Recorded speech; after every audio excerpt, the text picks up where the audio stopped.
룻기 4장 1절부터 10절입니다.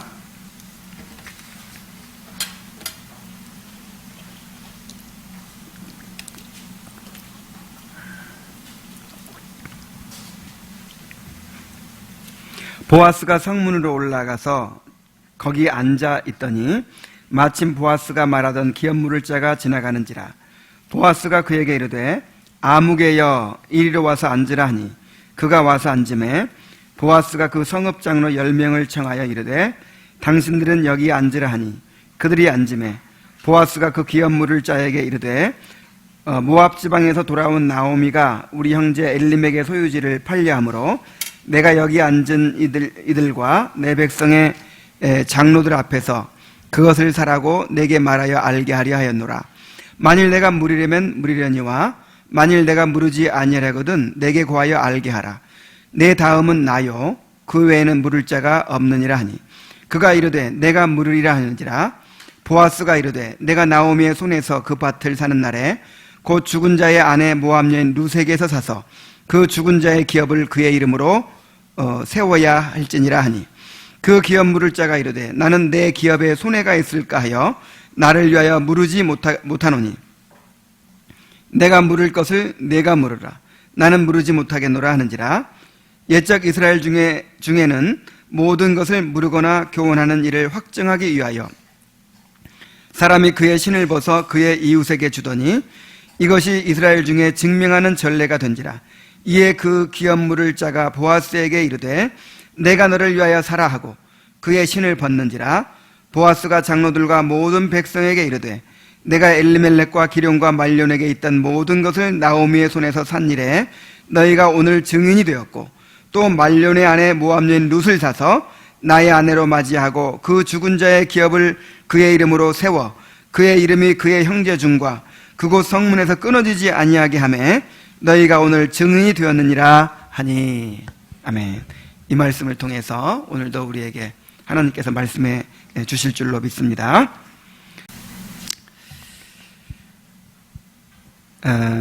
이 룻기의 중요한 주제는 구속이죠. 그리고 또 한 가지 중요한 주제는 인애라고 하는 것입니다. 헤세드라고 하는 것이죠. 이 헤세드라는 말은 구속의 은혜를 의미합니다.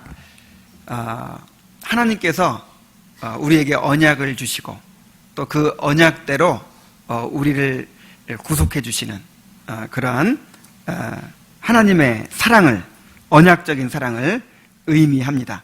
그리고 그 구속의 사랑을 받은 사람들이, 구속의 은혜를 받은 사람들이 그것을 또 다른 사람들에게 드러내는 것을 또 헤세드라고 합니다. 인애라고 합니다. 그래서 룻기에 보면은 하나님께서 은혜를 베푸시는 것도 헤세드라고 했고 또 보아스나 룻이 그것을 이렇게 다른 사람에게 드러내는 것도 헤세드라고 표현하고 있는 것을 볼 수 있습니다. 지난주에는 우리가 본문을 통해서 이 보아스의 모습을 통해서 우리의 구속자이신 그리스도의 모습을 살펴보았습니다. 자, 이제 오늘은 이 보아스와 또 아무개라고 불리는 이 이름 없는 친족의 모습을 통해서 이 그리스도인의 구속의 은혜를 드러내는 삶에 대해서 한번 살펴보려고 합니다. 자, 본문에 두 사람이 등장하고 있습니다. 한 사람은 반드시 그렇게 해야 할 이유가 없는데도 기업 물을 자로서의 책임을 감당한 보아스입니다. 또 한 사람은 보아스보다 더 가까운 친족으로서 기업 물을 자의 책임이 있었지만 자기 유익만 구하면서 그 책임을 저버린, 이름도 나오지 않는 아무개라고 하는 사람입니다. 룻기의 저자는 이 두 사람의 모습을 대조하면서 하나님의 백성들이 어떻게 살아가야 할지를 우리에게 보여주고 있는 것입니다. 자, 먼저 기꺼이 책임을 감당하고자 했던 이 보아스의 모습을 다시 한번 간략하게 살펴봅니다. 보아스는 룻과의 언약을 성실하게 이행을 했습니다. 그래서 아마 밤새도록 잠을 자지 못하고 궁리하고 기도하고 아마 막 그렇게 했을 거예요. 그리고는 아침 일찍 성문에 올라가 앉았습니다. 이 고대의 성문은 사람들의 회합과 이 재판 장소로 이용이 되었습니다. 그래서 이제 보아스는 여기서 법적인 문제를 해결하려고 했던 것이죠. 꼭 자기가 룻과 결혼하고 이 기업물자로서의 책임을 감당하고 싶은데 자기는 자격이 없어요. 이 보아스보다 더 가까운 친족이 이 아무개라고 하는 친족이 있는데 이 사람이 지금 권리를 가지고 있는 것입니다. 그래서 그 사람에게서 그 권리를 양도받아서 그렇게 이제 기업물자의 책임을 감당하려고 하고 있는 것입니다. 보아스가 그 기업물자를 이제 부르지요. 보아스가 성문으로 올라가서 거기 앉아 있더니 마침 보아스가 말하던 기업물자가 지나가는지라. 보아스가 그에게 이르되 아무개여 이리로 와서 앉으라 하니 그가 와서 앉으매. 자, 보아스가 성문에 올라가서 앉았는데 마침 이 보아스가 말하던 그 기업물자가 지나가는 거예요. 성문으로. 이 룻기에 보면 마침이라는 말이 이제 두 번이나 나오는데 이 마침이라는 말이요, 이게 참 의미 있는 말이에요. 이 룻기에는 하나님께서 어떤 일을 지금 행하고 계신다 이런 직접적인 언급은 없어요. 그런데 이 룻기의 상황이 전부 다 하나님께서 역사하고 계시는 상황이죠. 그걸 간접적으로 보여주는 거예요. 그 룻이 우연히 어느 밭에 가서 이제 허락을 받아서 이삭을 줍는데 그 밭이 누구의 밭이었어요? 보아스의 밭이었어요. 그런데 마침 룻이 이삭을 줍고 있는데 마침 보아스가 왔다고 했어요. 우연히, 마침. 자, 이런 표현들이 바로 하나님께서 지금 섭리하고 계시고 역사하고 계신다는 것을 이제 간접적으로 보여주는 표현이라 하는 것입니다. 보아스가 성문에 앉아 있는데 마침 지나가는 거예요. 그러니까 불렀어요. 아무개요, 이리 좀 오시오. 중요한 일이 있으니까 이리 좀 오시오. 해가지고 이제 그 사람이 보아스 앞에 앉았습니다. 그리고 보아스가 또 성읍의 장로 10명을 청했다고 했습니다. 여기서 청했다는 말은 일일이 이제 사람을 보내가지고 모셔온 거예요. 아주 중요한 일을 결정해야 될 일이 있으니까 꼭 오셔야 되겠습니다 하면서 이제 10명의 장로들을 모셔왔습니다. 그래서 이 문제를 증인들 앞에서 확실하게 그렇게 매듭을 지으려고 하는 것이죠.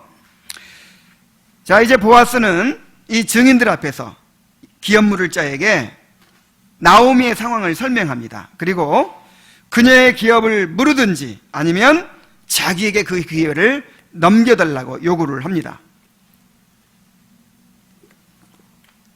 3절부터 4절까지에 보면은 보아스가 그 기업물자에게 이르되 모압 지방에서 돌아온 나오미가 우리 형제 엘리멜렉의 소유지를 팔려 함으로 내가 여기 앉은 이들과 내 백성의 장로들 앞에서 그것을 사라고 내게 말하여 알게 하려 하였노라. 만일 내가 물으려면 물으려니와 만일 내가 물으지 아니하거든 내게 고하여 알게 하라. 내 다음은 나요 그 외에 물을 자가 없느니라 하니, 여기서 이상한 표현이 나오죠. 나오미가 우리 형제 엘리멜렉의 소유지를 팔려 함으로 그랬죠. 자, 이미 그 기업이 남에게 넘어가 있는데 나오미가 팔려 한다는 말이 무슨 뜻입니까? 만약에 땅이 있고 그러면 이삭 주기를 할 필요가 없잖아요.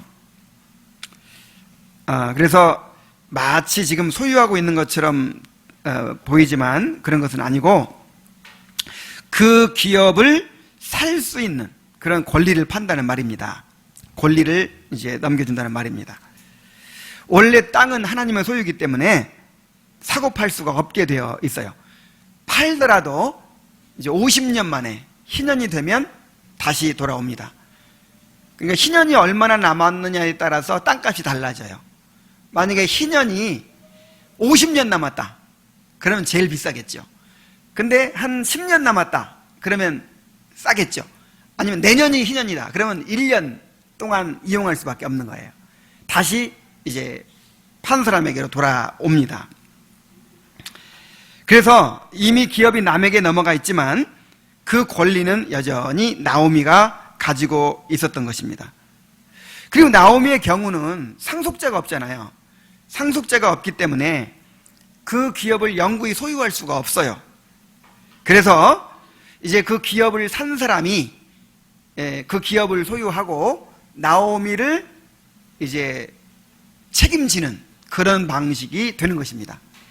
그 나오미의 기업을 사면 그 기업은 이제 그 사람 소유가 되는 거예요. 그리고 나오미를 대신 책임져야 돼요.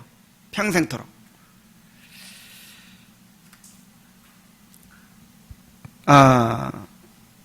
자, 이렇게 보아스는 자기에게 기업 물을 권리가 없었지만 그 권리를 양도받아서라도 자신이 기업 물을 자로서의 책임을 다하고자 했습니다. 지난주에 우리가 살펴봤듯이 이 보아스는 하나님의 이 인애로 헤세드로 살아가는 사람이었어요. 보아스는 나오미와 룻에 대해서 관심을 가졌습니다. 룻을 만나기 전에 이미 이 룻에 관한 소식을 들었고 그들의 사정을 자세히 알고 있었어요. 또 자기 밭에 이삭을 주우러 룻이 왔을 때 룻을 위로하고 격려하고 그녀에게 과분한 친절을 베풀었습니다. 그리고 룻이 이제 결혼을 청했을 때, 다시 말해서 기업을 물어달라, 그리고 자신과 결혼해달라 이렇게 요청을 했을 때 그 요청을 기꺼이 받아들여서 그 책임을 감당하고자 했습니다. 그는 어려움이 있다고 그 일을 포기하지 않았습니다. 얼마든지 핑계댈 이유가 있었는데도 그렇게 핑계대거나 변명하거나 포기하지 않았어요. 자신이 치러야 할 대가나 손해를 두려워하지도 않았습니다. 끝까지 신실하게 그 언약을 이행을 했습니다. 그 결과가 무엇입니까? 그를 통해서, 이 보아스라는 사람을 통해서 참담하게 무너진 한 집안이 회복이 되었습니다. 정말 세상에서 가장 불쌍한 처지가 되었던 룻과 나오미가 이제 삶이 회복이 되었습니다. 그뿐만이 아니죠. 하나님께서는 이러한 일을 사용하셔서 다윗 왕가와 또 메시아의 가계를 잇게 하셨습니다. 그리고 보아스는 인류의 구속자이신 그리스도의 모형이 되었습니다. 그래서 이제 후세의 모든 사람들이 이 룻기라는 성경을 통해서 이 보아스의 모습을 보면서 그리스도의 모습을 볼 수 있게 된 것입니다. 자, 이 보아스와 비교되는 한 사람이 있죠. 대조되고 있는 한 사람이 있죠. 누굽니까? 이름도 없어요. 아묵이라고 불리우는 자신의 책임을 외면해버린 또 한 사람이 등장을 합니다. 자, 이 사람은 철저하게 자기의 유익만을 생각하는 사람이었습니다. 그는 가장 가까운 친족인데도 불구하고 나오미와 룻의 상황을 알아요, 몰라요? 모르고 있어요. 나오미의 상황도 모르고 룻이라는 사람의 상황도 몰라요. 지금 누가 설명해 줍니까?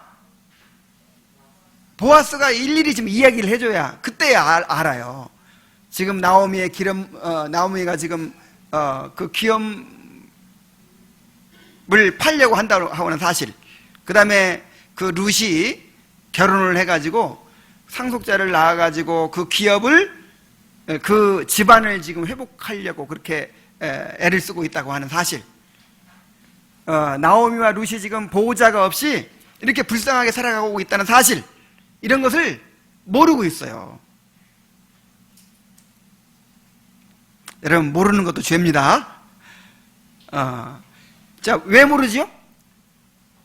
관심이 없으니까 모르죠. 누가 이사 왔대, 베들레헴에 모압에서 돌아왔대, 그러면 알아봐야 할 거 아니에요. 그것도 자기 친족이잖아요. 가장 가까운 친족이잖아요. 그럼 사정을 알아봐야죠. 얼마나 힘든지, 얼마나 고통이 있는지, 무슨 사정인지 알아봐야죠. 근데 관심이 없는 거예요. 이 사람은 그냥 골프나 치러 다니고, 자기 무슨 사업이나 하고, 이런 데 관심 있지. 지금 남의 사정에는 관심이 없는 거예요. 다시 말씀드리지만, 이 모르는 것도 죄예요. 참, 이 가족들조차도요, 심지어 함께 살아가는 가족조차도 모르고 살 때가 있어요. 늘 아이고 허리야, 아이고 허리야 그러는데 그냥 늘 아프다고 하니까 아프겠지 이러고 그냥 지나가는데, 어느 날 내가 허리를 한번 아파보니까 아이고 못 살겠어. 이 허리 아픈 것처럼 괴로운 게 없더라고요. 야, 늘 그렇게 아이고 허리야 할 때 그냥 또 아프다고 하나보다 그냥 그러고 지나갔거든요. 근데 그때 이런 느낌이었구나. 이렇게 허리 아프면서 밥을 했구나. 이렇게 허리가 아프면서 그렇게 김치 담고 그렇게 했구나. 그때야 깨닫는 거예요. 어떤 경우에는 이렇게 내 가족이, 내 아내가, 남편이 이런 걸 이렇게 좋아했었구나, 이걸 이렇게 싫어했었구나, 한 몇십 년 살고 나서 알 때가 있어요. 자, 이게 다 왜 그래요? 무관심해서 그래요. 어느 간호학교에, 간호사도 있죠. 간호학교에 졸업반에 마지막 시험이 있었는데 이런 시험이 나왔대요. 우리 학교에 계단과 복도를 늘 청소해주는 아주머니의 이름을 쓰라, 이런 문제가 나왔대요. 아니, 이런 게 무슨 간호사 시험이냐고 나중에 항의를 했어요. 이 문제를, 답을 못 쓴 사람들이. 그랬더니 출제한 교수님이 그러더래요. 간호사가 뭐 하는 사람이냐? 아픈 사람을 섬기는 사람 아니냐? 다른 사람의 관심을 가져야 될 거 아니냐? 이게 기본 자세가 아니냐? 그런데 늘 몇 년 동안 여기서 공부하면서 항상 우리의 그 복도를 깨끗하게 청소해주고 계단을 청소해주고 우리를 섬겨준 그 아주머니의 이름조차 모르고 학교를 다녀? 여러분, 우리 이 공동체 안에 다른 형제 자매들의 사정을 모르면 그 죄입니다. 알아야 돼요. 어떤 고민이 있는지, 어떤 아픔이 있는지. 저는 신방하면서도 늘 알고 있다고 생각했는데 그냥 또 이렇게 사정을 듣고 하면서 그랬구나, 이런 마음이었구나, 이런 걸 느끼면서 얼마나 가책이 되고 회개를 했는지 몰라요. 그냥 멀리 찾아가는 것 자체가 새로운 것을 깨닫게 되더라고요. 야, 이렇게 멀리서 왔구나. 그냥 늘 주일이면 늘 만났던 사람이 이렇게 멀리서 이렇게 왔구나. 이런 고민이 있었구나, 이런 걱정이 있었구나. 신방하면서도 참 내가 얼마나 무관심하고 그렇게 그냥 항상 내 일만 생각하는 거예요. 그러면서 다른 사람의 사정을 자세히 관심을 못 갖는 거예요. 참, 이런 것들을 회개했습니다. 그래서 우리가요, 누구든지 자기의 유익을 구하지 말고 남의 유익을 구하라 그랬죠. 그래서 날마다 자기를 부인하고 내가 외로우면 이 외로움 때문에 깨달아야 돼요.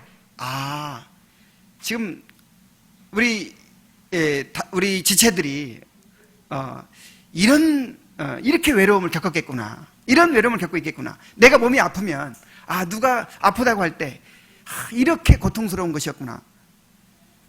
이렇게 나만 생각할 것이 아니라 다른 사람들을 적극적으로 생각해야 될 줄로 믿습니다. 이 나만 생각하면 한이 없어요. 도대체 어느 정도 되면 나 생각을 벗어날까요? 어느 정도 되면? 우리가 죽을 때까지 항상 내 사정은 있는 거예요. 아무리 부자가 돼도, 아무리 건강해도 항상 내 사정이 급하고 내 발등에 떨어진 불이 급한 거예요. 끊임없이 다른 사람을 돌아보고 다른 사람에 관심을 갖는 그런 사람이 되시기 바랍니다. 이렇게 자기 친족이 지금 어떤 상황에 있는지도 모르고 그렇게 오히려 더 먼 친척이 그 사람의 사정을 이해게 해줘야 하는 이런 아무개 같은 사람이 되지 않게 되기를 바랍니다. 그는 철저하게 자기 유익에 따라 선택을 합니다. 보아스가 나오미의 기업을 물으겠느냐 이렇게 물으니까 즉시 물으겠다고 대답을 합니다. 내가 물으겠습니다. 자, 왜 대답했을까요? 이 땅을 사면 나한테 유익이 되겠다 그런 생각이 드는 거예요. 자, 나오미가 과부지요. 상속자가 없죠. 그러니까 이제 기업 물을 자의 책임은 상속자가 있는 경우에 땅을 사서 그 사람 이름으로 이렇게 해주는 거예요. 그러니까 나는 아무런 이익이 없죠. 근데 이 경우에는 상속자가 없기 때문에 이 땅 산 사람이 이제 나오미만 돌봐주면, 죽을 때까지 돌봐주면 책임을 다하는 거예요. 그리고 그 땅은 누구 땅이 돼요? 내 땅이 돼요. 이 하나님께서 허락해 주신 기업은 절대 팔고 살 수가 없어요. 남에게 넘어갈 수가 없는데 이런 경우는 이제 그 상속자가 없잖아요. 그러니까 그 기업을 산 사람의 소유가 되는 거예요. 그러니까 땅을 늘릴 수 있는, 기업을 늘릴 수 있는 절호의 찬스예요. 그래서 그냥 두 말 없이 내가 물으겠습니다. 내가 그 땅을 사겠습니다. 이렇게 대답을 한 거예요. 그런데 보아스가 기업을 물으기 위해 감당해야 될 조건을 또 제시를 합니다. 보아스가 이르되 내가 나오미의 손에서 그 밭을 사는 날에 곧 죽은 자의 아내 모압 여인 루색에서 사서 그 죽은 자의 기업을 그의 이름으로 세워야 할지니라. 아니, 과부가 하나만 있는 줄 알았더니 또 하나 있어. 모압 여인 룻이 있어요. 그래서 지금 여기는 조건이 있는 거예요. 상속자가 없기 때문에 이제 나오미는 결혼을 할 수도 없고 결혼한다고 해서 아기를 못 낳잖아요. 그러니까 그런 책임이 없는데 이 젊은 여인 룻이 있어요. 그래서 룻과 결혼해서 이제 상속자를 낳아가지고 이 기업을 산 사람의 이름이 아니라 이 상속자의 이름으로 그 죽은 사람의 이름으로 이제 기업을 잇게 해야 된다. 그 얘기를 들으니까 생각이 달라졌어요. 그럼 내 것이 안 되잖아요. 그리고 나는 이제 이 두 과부를 평생 내게 살려야 되고, 그래서 거절을 합니다. 이 모압 여인과 결혼을 하면은 또 자기 명예에 또 손상이 갈 수도 있어요. 정말 손해보는 일이 아닐 수 없습니다. 그 기업 물을 자가 이르되 나는 내 기업에 손해가 있을까 하여 나를 위하여, 자, 누구를 위하여? 나를 위하여 물으지 못하노니 내가 물을 것을 네가 물으라. 나는 물으지 못하겠노라. 참, 자기 하기 싫은 일은 또 남이 하기를 바래요. 참, 이런 심보가 있어요. 주여, 내가 여기 있나이다. 저 사람을 보내소서. 아니, 자기가 하기 싫은 건 남도 하기 싫은 거예요. 그래서 이제 어떤 학자들은 이렇게 생각을 합니다. 보아스가 아주 치밀한 작전을 세웠다는 거예요. 그러니까 10명의 장로들을 모셔다가 그 앞에서 지금 얘기를 하는 거죠. 나는 기업만 사고 룻과 결혼을 안 하겠소. 이렇게 하는 것을 이제 미연에 방지하기 위해서 10명의 장로들을 딱 이렇게 모셔다 놨다는 거예요. 그러면 나는 땅만 내 소유로 하고 이 사람을 책임지지 않겠소. 그러면 진짜 양심불량이죠. 차라리 두 가지 다 포기해야 그나마 양심 있는 거죠. 그래서 만약에 그 사람이 기업물자가 우선순위 있는 사람이 그 사람이 룻과 결혼해버리면 어떡하겠어요. 그러면 다 그냥 산통이 깨져버리잖아요. 그러니까 아마 보아스가 이제 그것을 노리고 이렇게 이런 자리를 마련했을 것이다. 그렇게 보는 사람들도 있습니다. 어쨌든 이 아무개라는 사람은 자신의 책임을 그렇게 벗어버리고자 했습니다. 그는 자기의 권리를 포기한다는 의미로 신발을 벗어서 이 보아스에게 주었습니다. 이 신발 벗는 이제 그 율법에 신발 벗는 게 있어요. 신발을 벗는 것은 이제 권리를 포기한다는 의미도 있고 또 책임을 면한다는 의미도 있고 여러 가지 의미가 있는 것인데, 신명기 25장 5절로 10절에는 이 계대 결혼법을 명하면서 신발 벗는 이제 내용이 나옵니다. 그게 뭐냐면은 이제 형이 상속자가 없이 죽으면 동생이 남겨진 형수와 결혼해 가지고 형의 대를 이어줘라 하는 이제 이 법이 계대 결혼법이죠. 그런데 동생이 그 책임을 감당을 하려고 하지 않는 거예요. 나는 그렇게 못하겠어. 그러면 그 형수가 이제 그 얼굴에 침을 뱉고 신발을 이렇게 벗기라고 했어요. 신발 벗기고 얼굴에 침을 뱉고, 그 다음에 그 집은 신발 벗기운 자의 집이다. 그래가지고 대대로 수치를 주라고 그랬어요. 이게 굉장히 큰 책임이었어요. 심지어 그 유다의 아들 같은 경우에는 하나님께서 죽이셨잖아요. 그러니까 이 공동체를 보존하고 그 다음에 기업을 이렇게 대대로 상속하게 하는 이것을 굉장히 하나님께서 이제 중요하게 여기셨던 것이죠. 그런데 이제 이 룻기에 보면은 이 계대 결혼법과 관련이 없이 이 기업 무르는 이제 일과 관련돼서 이 풍습이 나옵니다. 그 당시에는 이제 뭐 사고 파는 일, 이 기업을 교환하는 일, 기업을 무르는 일, 그 권리를 양도할 때 자진해서 신발을 벗어주는 그런 풍습이 있었다는 거예요. 요거는 율법에 나온 건 아니지만 이런 이제 풍습이 그렇게 형성이 된 거죠.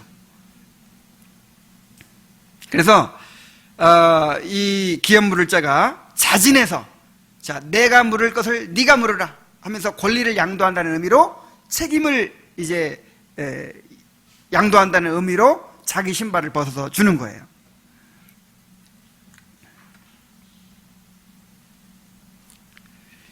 자, 보아스와 이 아무개가 얼마나 이 차이가 나는지 한번 보세요.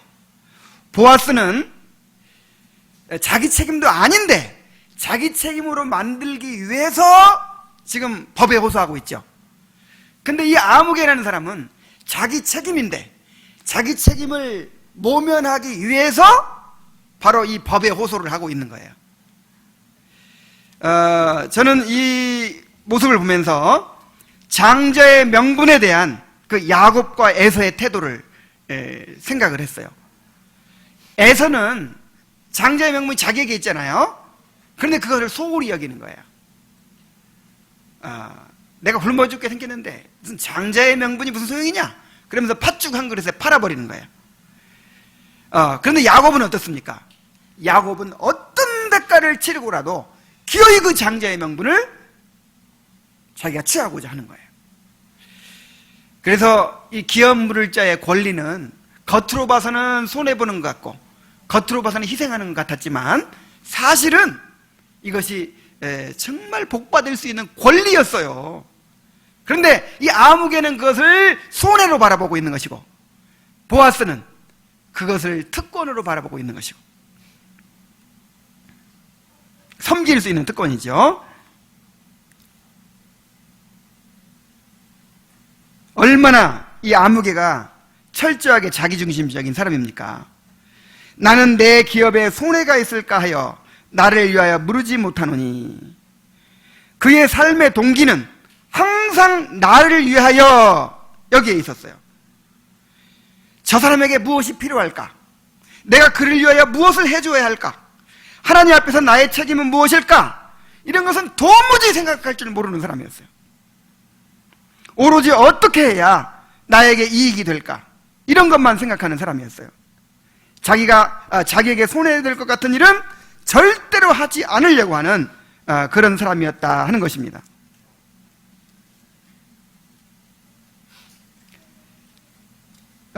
이것이 바로 사사시대를 살아가는 사람들의 특징이었습니다. 저마다 자기 유익만을 생각하고 자기 중심적으로 살아가는 것입니다. 여러분, 이 진리를 깨닫는다는 게 무엇입니까? 교리를 알아간다는 게 무엇입니까? 말씀을 배운다는 것이 무엇입니까? 막 지식이 많아지고 잘 판단할 줄 알고 막 이런 것이 우리가 배우는 목적입니까?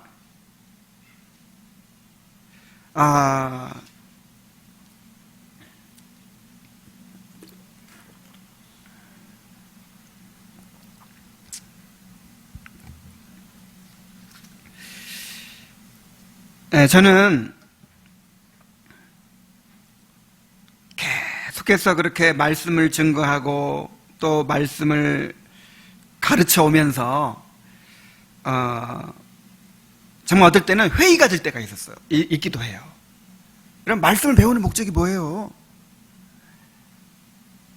정말 그 하나님의 구속의 은혜를 깨닫는 것이고 또 그것을 드러내는 거잖아요. 그래서 말씀을 배우면 배울수록 나를 위하여 살던 사람이 이제는 점점 다른 사람에게 관심을 가지는 거잖아요. 나보다 교회를 생각하는 것이고 나보다 다른 형제 자매들을 생각하는 것이고. 자, 이게 신앙 아니에요? 이게 성장하는 거 아니에요? 그런데 그렇게 은혜 받았다고 하고 그렇게 많이 깨달았다고 하고 막 그런 사람들이 어쩌면 그렇게 자기 생각만 해.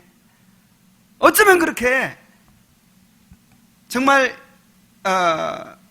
내가 뭔가를 얻을 것만 생각하는 거예요.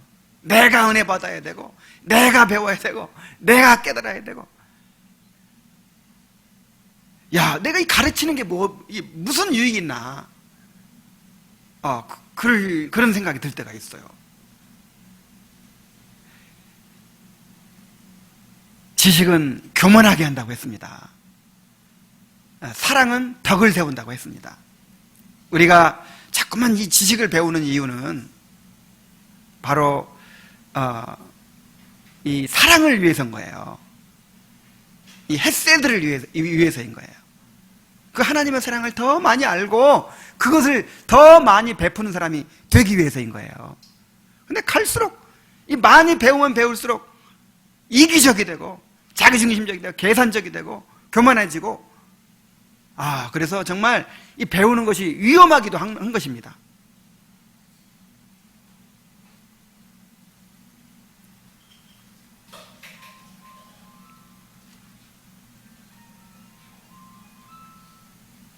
그래서 이 아무개라는 사람이 결국 어떻게 됐습니까? 하나님 앞에서 정말 무가치한 그런 인생이 되고 말았습니다.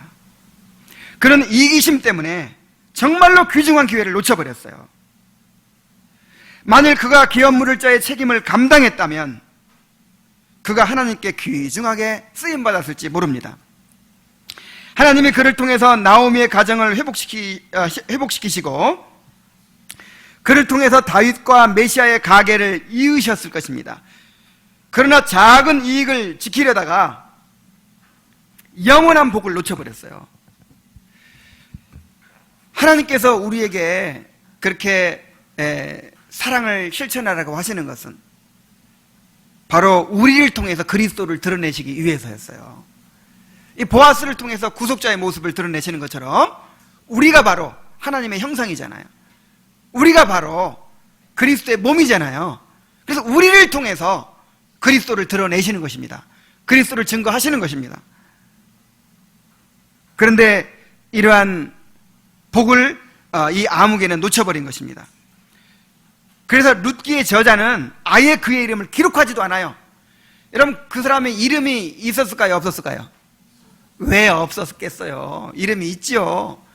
그리고 보아스가 그 사람의 이름을 불렀을까요? 아니면 아무개여 그랬을까요? 이름을 불렀죠. 분명히 이름이 있어요. 그러니까 룻기의 저자가 그 사람의 이름을 알았을까요? 몰랐을까요? 왜 모르겠어요.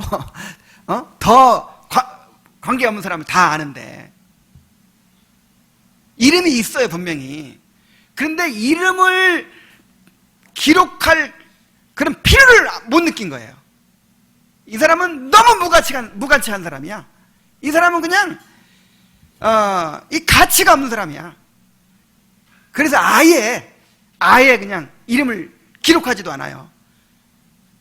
아무개요 이렇게 불렀다는 거예요. 아무개요.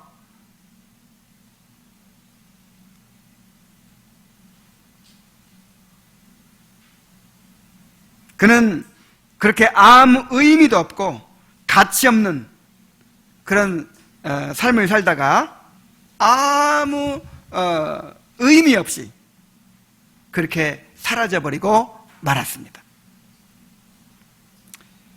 이 땅에서 뭔가 내 이익을 좀 더 지키고 뭔가 내가 더 많이 누리고, 여러분 그런 게 무슨 우리에게 큰 의미가 있겠습니까? 하나님께서 바라보실 때 정말 가치 있고 의미 있는 그런 삶을 살아야 되지 않겠습니까? 이 보아스와 이 아무개라는 사람의 모습을 보면서 과연 우리가 이 땅에서 어떤 삶을 살아야 될 것인가를 우리가 고민해 보아야 합니다. 성경에서 하나님이 우리에게 요구하시는 것이 무엇인지를 직접적으로 드러내 주신 그런 말씀들이 있어요. 두 구절만 우리 한번 찾아봅시다.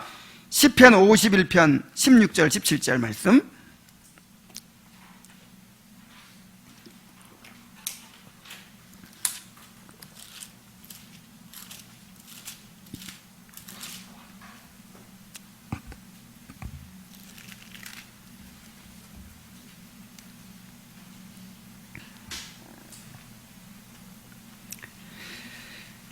주께서는 제사를 기뻐하지 아니하시나니 그렇지 아니하면 내가 드렸을 것이라.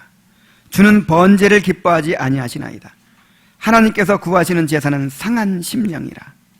하나님이여 상하고 통회하는 마음을 주께서 멸시하지 아니하시리이다. 정말 하나님께서 우리에게 원하시는 것이 무엇인지를 하나님의 마음을 지금 드러내신 거예요. 이게 그냥 깨달아진 것이 아니고 다윗이 엄청난 범죄를 하고 엄청난 징계를 받고 그 고통을 통해서 깨달은 거예요. 이게 무슨 말씀입니까? 사람들은 우리가 멋진 재물을 드리고 우리의 노력으로 뭔가를 이루어 드릴 때 하나님께서 기뻐하실 것이라고 생각을 합니다. 그러나 하나님은 완전하신 분입니다. 하나님께는 우리가 뭔가 도움을 드릴 것이 없는 거예요. 하나님한테 우리가 보태드릴 것이 없는 거예요. 더군다나 우리는 철저하게 부패한 죄인입니다. 자, 우리가 무엇을 드려야 하나님께서 받으시겠습니까? 하나님께서 우리에게 무엇을 요구하시겠습니까? 하나님은 우리가 하나님께 무엇을 해드리기를 원하시는 것이 아니라 우리에게 은혜를 베푸시고 우리를 구원하기를 원하십니다. 정말 우리 자신이 얼마나 비참한 상태에 있는지 우리의 죄와 비참을 깨닫고 하나님의 은혜를 갈망하고 하나님의 그 구속의 사랑을 깨닫게 되기를 원하시는 것입니다. 그래서 하나님이 우리에게 구하시는 제사가 바로 상한 심령이라고 하신 것입니다. 우리의 죄를 깨닫고 애통하고 회개하면서 겸손히 하나님의 은혜를 구하는 것입니다. 그러니까 제사냐 상한 심령이냐 이런 문제가 아니고 우리가 드리는 제사 가운데 뭐가 들어있어야 된다는 거예요? 상한 심령이 들어있어야 한다는 거예요. 하나님께서 진짜 원하시는 건 상한 심령이라는 거예요. 그러니까 이 제사 제도를 만드실 때 하나님이 무슨 고기 잡수시고 싶어서 이 동물의 시체가 타는 냄새 맡고 싶어가지고 제사 드리라, 그게 아니란 말이에요. 그 제사 드리면서 내 죄가 이렇게 크구나, 이렇게 불에 타서 심판받는 것이거든요. 사실 이게 벌 받는 것이거든요. 자, 이렇게 나의 구속자가 나를 대신해서 벌을 받아야 될 만큼 이렇게 내 죄가 무서운 것이구나, 그거를 깨닫고 이렇게 나에게 큰 은혜를 주신 것이구나, 그걸 깨달으라는 거예요. 그리고 이제 내가 내 자신을 주님께 드려야겠구나.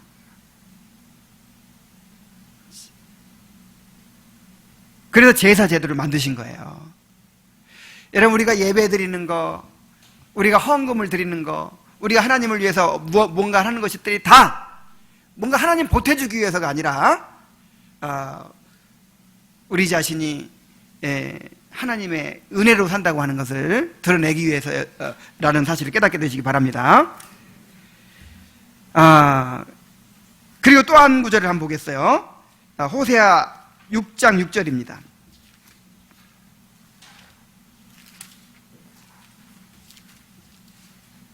자, 호세아 6장 6절 말씀에 여기서도 하나님께서 자기의 속마음을 드러내십니다. 나는 인애를 원하고 제사를 원치 아니하며 번제보다 하나님 아는 것을 원하노라. 나는 뭐를 원한다? 인애를 원한다. 이게 헤세드야. 인애를 원한다.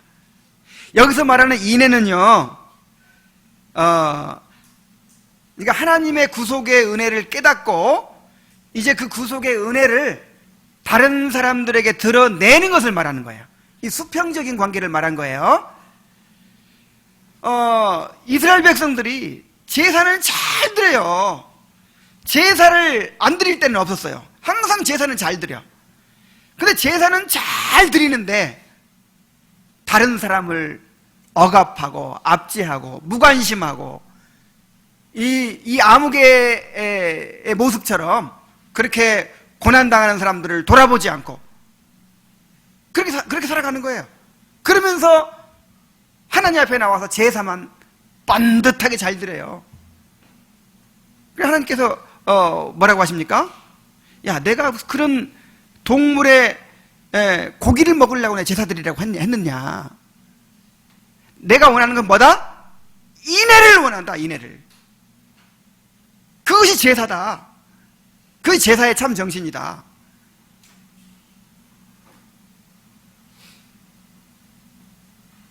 그러니까 이 두 말씀을 종합하면 어떻게 됩니까? 우리가 먼저 하나님의 헤세드를 깨닫는 거예요. 그 구속의 사랑을, 구속의 은혜를 깨닫는 거예요. 그것을 경험하는 거예요. 그리고 정말 회개하고 구속의 사랑을 경험했다면 그것이 이제 어떻게 나타나야 되죠? 다른 사람들과의 관계에서 그것이 드러나야 되는 것이죠. 1만 달란트 탕감받은 사람이 있어요. 1만 달란트 탕감받은 사람이 길을 가다가 500데나리온 빚진 자를 만났어요. 그 친구가 이제, 그러니까 1만 달란트면 막 몇 조 원이나 되는 엄청난 이제 돈을 빚을 탕감받은 건데, 불과 이제 한 몇백만 원 자기한테 빚진 사람 만났는데, 제발 좀 참아달라고, 지금 우리가 어려워서 못 갚고 있으니까 곧 갚겠다고. 그래서 어떻게 합니까? 그냥 그 사람을 붙들어다가 감옥에 집어넣는 거예요. 이 소식을 들은 왕이, 탕감해준 왕이, 내가 너를 탕감해준 것처럼 너도 내 동료에게 그렇게 해줘야 돼, 마땅한 거 아니냐? 그러면서 그 사람을 잡아다가 다 갚을 때까지 옥에 가두라, 그렇게 명령을 했어요. 예수님께서 이 말씀을 하시면서 우리가 하나님께로부터 이렇게 용서를 받았으니까 우리도 다른 사람들을 이렇게 용서해 주어야 마땅하다, 이렇게 말씀하시는 거예요. 그러니까 내가 그 하나님의 내가 회개했다는 증거, 내가 진정으로 회개하고 하나님의 용서를 경험했다는 그 증거가 뭐예요? 다른 사람을 용서하는 거예요. 다른 사람의 그 은혜를 베푸는 거예요.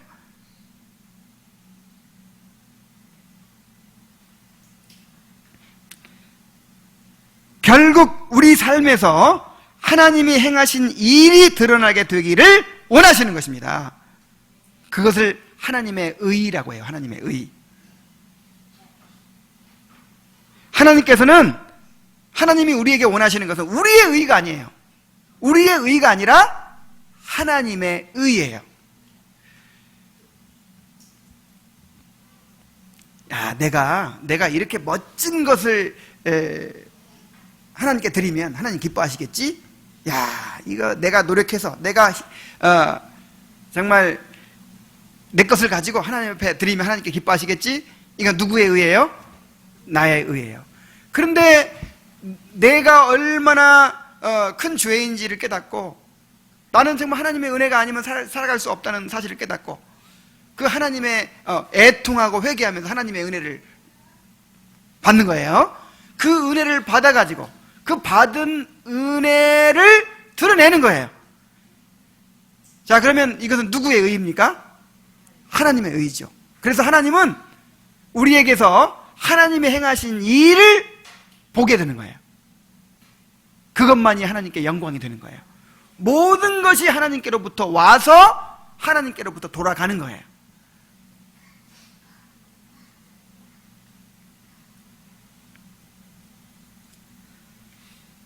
그래서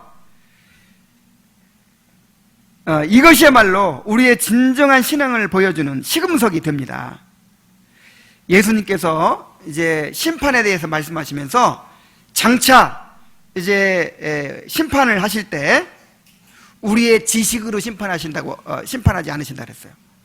우리의 신앙 고백으로 심판한다고 하지 않으셨어요. 우리의 회심 체험으로 심판한다고 하시지 않으셨어요. 야, 네가 어떻게 믿고 있는지 말 좀 해봐라. 잘 믿고 있다. 너는 합격이다. 이게 아니란 말이에요. 너 체험을 어떻게 했냐? 회심 체험을 어떻게 했어? 나는 막 이렇게 뜨겁고 이렇게 막 감격하고 이렇게 했습니다. 야, 이걸로 심판합니까? 그걸로 심판하지 않아요. 자, 심지어 이런 비유를 하셨어요. 내가 장차 올 때 심판대에서 양과 염소를 구분하듯이 내가 이제 구원받은 사람과 지옥 갈 사람을 내가 구분하겠다. 그 기준이 뭐예요?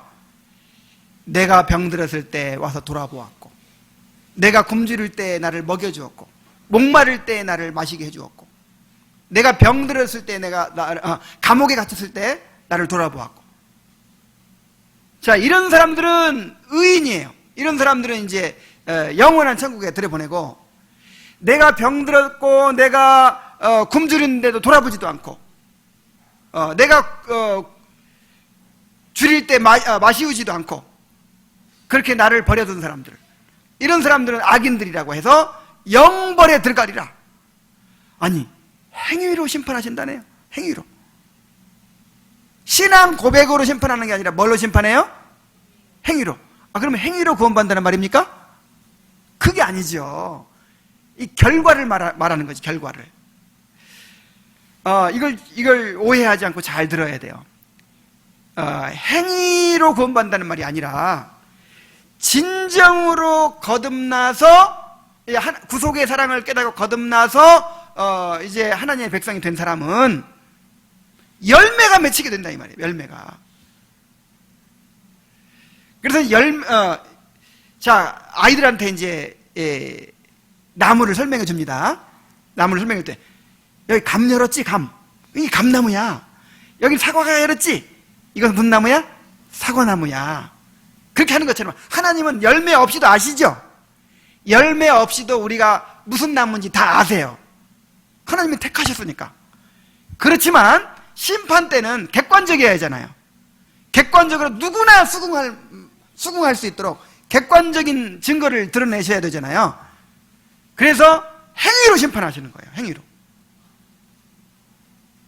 그런데 재밌는 것은 이 의인들은요 몰라요. 아니 주님, 내가 언제 감옥에 갇히셨는데 돌아봤나요? 내가 언제 옥에 갇혔을 때 내가 면회 갔나요? 병들었을 때 내가 돌아봤나요?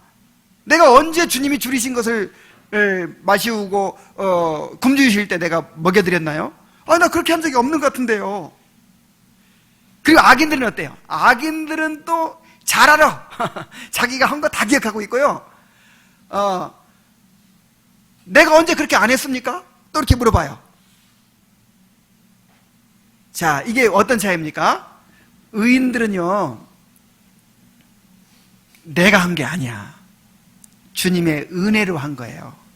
그래서요, 정말 그 은혜를 드러내는 사람들은요, 자기가 한 거 다 잊어버려요. 맞죠? 여러분, 자식 키운 거, 우리 권사님, 이 자식들 키우면서 고생 무지하게 하셨죠? 그거 다 기억하고 한이 남았나요? 못해준 것만 생각나지, 잘해준 거 다 잊어버렸죠? 아유, 내가 더 잘할 수 있었는데, 더 공부시키고 더 잘하고 싶었는데 그렇게 못한 것만 한이 남지, 내가 그때 애기 키우면서 잠 못 잔 거 생각하면 내가 이가 갈린다 막 그래요? 다 잊어버려요. 왜냐하면 사랑으로 했기 때문에, 은혜로 했기 때문에. 그런 것처럼 정말 주님의 은혜를 받아서 그 주님의 은혜로 섬긴 사람들은요 상처가 없어요. 한이 남지 않아요. 시험에 안 들어요. 나중에 주님한테 가서 그럴 거예요. 주님, 나는 한 것이 아무것도 없어요. 나는 아무것도 없는데 왜 나한테 이렇게 엄청난 은혜를 주십니까?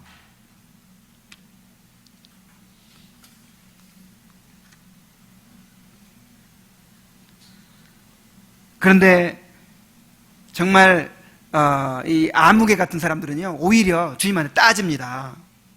내가 그렇게 나 희생하고 그렇게 봉사하고 하지 않았습니까? 내가 언제 주님 병들었는데 안 돌아봤습니까? 내가 언제 감옥에 갇혔는데 안 찾아갔습니까? 오히려 따지는 거예요. 그런 사람들에 대해서 예수님께서 심판날에 이렇게 말씀하신다고 했어요. 내가 너희를 도무지 하노니 불법을 행하는 자들아 나를 떠나가라. 이 아무개라는 사람, 아예 이 룻기의 저자가 이름조차 기록하지 않았죠? 무가치한 인생. 그 사람은 하나님이 아예 그냥 기억조차 않으시는 거예요. 무가치한 인생이에요. 그런 것처럼 내가 너희를 도무지 알지 못한다, 이렇게 음성을 듣게 될 것입니다. 그러므로 우리는 구속의 은혜를 깨닫고 그 은혜를 드러내며 살아가는 진정한 하나님의 백성들이 되기를 힘써야 되는 것입니다. 자, 이제 결론을 맺습니다. 모든 사람들이 자기 소견에 옳은 대로 살아가던 사사시대에도 하나님의 헷세대로 살아가는 그런 사람들이 있었어요. 이 영적인 암흑시대에도 보아스 같은 사람, 룻 같은 사람이 있었습니다. 하나님은 이들을 통해서 하나님의 구속의 은혜를 드러내시고 세상의 참된 교회의 모습을 증거하셨습니다. 이 룻기의 저자는 룻과 보아스의 모습을 통해서 오늘날 교회의 모습이 어떠해야 하는지, 또 하나님의 백성들이 어떻게 살아가야 할지를 우리에게 보여주고 있습니다. 우리 교회가 그런 공동체가 되어야 할 줄로 믿습니다. 세상은 어떻게 살아가든지 이 세상은 사사시대와 같아요. 그러나 정말 하나님의 진리를 배우고 있는 우리들은 우리의 죄를 회개하고 하나님의 은혜를 갈망하는 그런 상한 심령을 가진 사람들이 되어야 할 줄로 믿습니다. 그리고 하나님의 구속의 그 은혜를 깨달아가면서 정말 그 은혜를 받은 증거로서 그 은혜를 드러내는 그런 삶이 되어야 할 줄로 믿습니다. 그렇게 될 수 있기를 우리 이 시간